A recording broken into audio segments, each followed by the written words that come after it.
ऐसा ये इख्तिलाफी मसला हम मान रहे हैं, लेकिन मेरे अपने नज़दीक जहाँ तक मेरा मुताला, जहाँ तक मेरी स्टडी है, वहाँ तक हजरत अबू तालिब हमारे नज़दीक सहाबी रसूल। जी हाँ, मैं अर्ज करने लगा हूँ, जिस जमीन पर आका करीम अलैहिस्सलातु वस्सलाम ने अपने शजर इस्लाम को लगाया था, इस्लाम के दरख्त को लगाया था, वो ज़मीन इतनी सख्त दिल थी, इतनी संग दिल थी वो ज़मीन कि साहब उस ज़मीन के अंदर जो कीड़े मकोड़े थे, वो कीड़े मकोड़े इस्लाम के दरख्त को खाने की कोशिश किया करते थे। इसकी हिफाजत की गई और ऐसी हिफाजत की गई। और मैं अपनी आखिरी तकरीर के इन जुमलों में ये बात अर्ज करने लगा हूँ, अपनी कौम से बिलखुसूस अर्ज करने लगा हूँ, ऐ मेरी कौम, अपने नबी के दामन से जुड़ जा। अगर तू अपने नबी के दामन से जुड़ गई, वल्लाहिल अज़ीम, जो तेरी अजमत रफ्ता है, जो तू अपनी अजमत को खो चुकी है, वो दिन दूर नहीं है। जिस दिन अपनी कौम ने अपने नबी के दामन को पकड़ लिया, फिर कामयाबी और कामरानी से ये हमारी कौम जरूर हमकिनार होगी। इसलिए कि आज हमारे यहाँ पर मौजिज़ातुन नबी बयान किए जाते हैं, लेकिन मौजिज़ातुन नबी में छुपी हुई वो ताकतें, वो कुव्वतें हमारी कौम को नहीं बयान की जाती। फॉर एग्जाम्पल मैं अर्ज करता हुआ चलूँ, आज हमारी कौम में उलमा बयान करते हैं, हमारे नबी की ये शान है कि नबी करीम अलैहिस्सलातु वस्सलाम ने जबल अबू कुबैस पर खड़े होकर आसमान के चांद के दो टुकड़े किए थे। ये तो बेशक मौजिज़ा सही है, लेकिन इसके अंदर जो ताकत का राज छुपा हुआ है, आज हमारी कौम को उसी ताकत से रूशनास कराने की जरूरत है। हमारे नबी अलैहिस्सलाम ने जबल अबू कुबैस पर खड़े होकर आसमान के चांद के दो टुकड़े इसीलिए किए थे कि एक वक्त आएगा जब मेरी उम्मत पर खतरात के बादल मंडलाने की कोशिश की जाएगी, एक वक्त आएगा जब मेरी उम्मत पर लोग तरह तरह के हरबों से मेरी उम्मत को नीचे करने की कोशिश करेंगे। अगर ऐसे वक्त में उम्मत ने मेरा दामन थाम लिया तो दुनिया को पता चल जाएगा कि सारी दुनिया के अंदर, दुनिया जानती है कि साहब जब दो कौमों के दरमियान जंग होती है तो जिस कौम के पास ताकत होती है, वही कौम ताकत की वजह से, वही कौम अपनी ताकत की वजह से कामयाबी, फतह, नुसरत की मंजिलों पर पहुंच जाया करती है। आज हमारी कौम के पास बज़ाहिर ताकत नहीं है। जबल अबू कुबैस पर खड़े होकर नबी करीम अलैहिस्सलाम ने आसमान के चांद के दो टुकड़े इसीलिए किए थे ताकि मेरी उम्मत घबराए नहीं। जब खतरात के बादल चारों तरफ से मंडला जाएं तो अपने नबी की एक उंगली के इशारे की ताकत को देख ले। जब अपने नबी की उंगली की एक इशारे की ताकत को देख लेगी तो अपने नबी के वजूद की ताकत के बारे में क्या कहेगी। जब अपने नबी के दामन से वो जुड़ जाएगी तो सारी दुनिया के लोगों को यही पैगाम देगी कि ऐ दुनिया के लोगों, तुमने हमें खतरात के बादल हम पर मंडलाने की कोशिश की है, हमें सफ़े हस्ती से निस्तो नाबूद करने की कोशिश की है, तुमने हमारे मजहब को दबाने की कोशिश की है। ये याद रखो, हमारे हाथों में दामन पैगंबर इस्लाम है और ये वो दामन पैगंबर इस्लाम है जिस पैगंबर ने सिर्फ उंगली के इशारे से आसमान के चांद के दो टुकड़े किए हैं। जिस दिन हमारी कौम अपने नबी के दामन से जुड़ गई, उसी दिन सारी दुनिया के बदतमीजों से ये कहेगी, ए दुनिया के गुंडों सुन लो, हक के शेदाई हैं, बातिल को कुचल डालेंगे, जुल्मते दौर भी आया, पैरों से मसल डालेंगे। हमने जिस दौर को चाहा है बदल डाला है, हम जिस दौर को चाहेंगे बदल डालेंगे। जरूरत है साहब आप अपने नबी के दामन से जुड़ें। जिस दिन आप अपने पैगंबर के दामन से जुड़ गए, वल्लाहिल अज़ीम, ये जो हमने कहा था कि जो अज़मत रफ्ता है आप उसको हासिल कर सकते हैं, तो हमें अपने नबी के दामन से जुड़ने में इन चीज़ों पर निशानदही ज़रूर करनी पड़ेगी कि साहब हमारे समाज में बढ़ते हुए बच्चों के गलत कदम, हमारे समाज में बढ़ते हुए नौजवानों के गलत कदम, उन पर हमारी जिम्मेदारी है, हमारे बुजुर्गों की जिम्मेदारी है कि हमारे बुजुर्ग उन पर कदम निकालें। जी, जिम्मेदारी है। आपकी कौम का नौजवान बड़ा अजीब है, बड़ा अजीब नौजवान है। स्टेटस ऐसे ऐसे लगाएगा जैसे कि बहुत बड़ा बहादुर है। स्टेटस आप देखें, वो भी कुछ दिनों पहले मुस्कान का वाकया हुआ था ना, वो हैदराबाद में, कहाँ हुआ था, वो कर्नाटक में शायद, हाँ, उसके स्टेटस लगाए। और क्या स्टेटस लगाए, आ गई शेरनी मैदान में। मतलब उसने उनके जालिमों के सामने नारे तकबीर बुलंद किया था। कौम के बच्चों ने स्टेटस लगाया, आ गई शेरनी मैदान में। भाई साहब, उस बच्ची का नारे तकबीर बुलंद करना आपके चेहरे पर थप्पड़ है, अगर आप समझ सके। आपकी कौम का बच्चा अगर समझ जाए ये नौजवान, इस कौम के चेहरे पर खिंचता हुआ थप्पड़ है उस बच्चे का। नहीं समझ में आ रही? आ गई शेरनी मैदान में, आ गई शेरनी मैदान में। किस तरह शेरनी मैदान में आ गई? ये हमारी कौम पर उसने बहुत तेज वाला थप्पड़ रसीद किया है।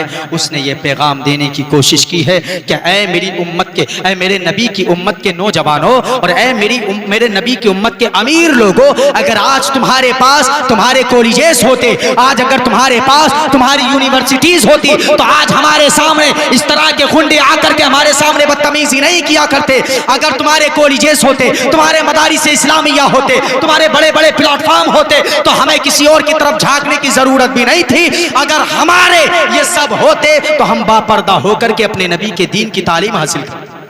ये थप्पड़ है आपकी कौम पर उस बच्ची का, जी हमारी उस बहन का ये थप्पड़ है आपकी कौम के नौजवानों पर, बिलखुसूस नौजवानों पर।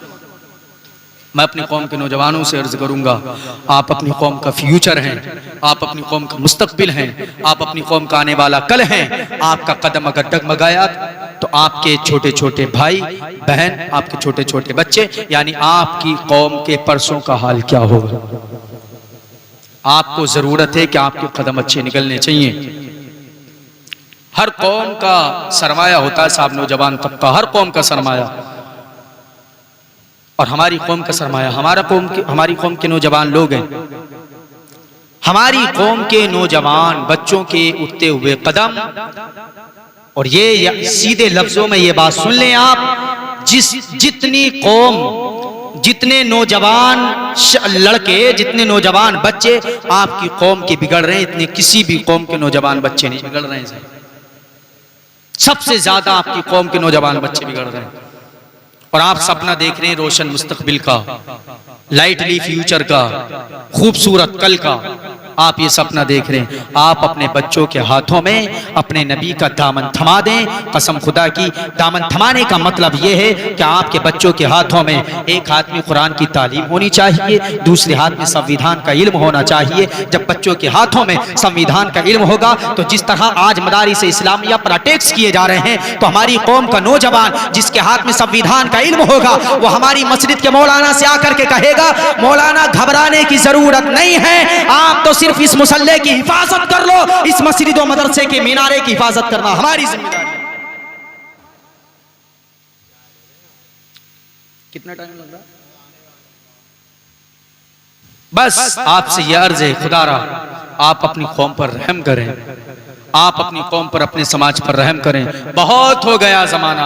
एक जगह कुरान करीम अल्लाह पाक इरशाद फरमाता है, वातसिमू बिहब्लिल्लाहि जमीअन वला तफर्रकू, अल्लाह की रस्सी को तुम सारे के सारे मजबूती से पकड़ लो, वला तफर्रकू, आपस में फिरकावारियत मत फैलाओ, आपस में तफरीक़े मत करो, आपस में मत बट जाओ। कुरान ये कह रहा है आपस में मत बटो, इअ्तसिमू बिहब्लिल्लाहि जमीअन, सारे के सारे अल्लाह की रस्सी को मजबूती से पकड़ लो। अब हुआ ये है कि हमारी कौम ने अपने अलग अलग तरीके के माज़अल्लाह आइडियल्स बनाने लगी है हमारी कौम साहब। कोई किसी को अपना आइडियल मानता है, कोई किसी को अपना आइडियल मानता है।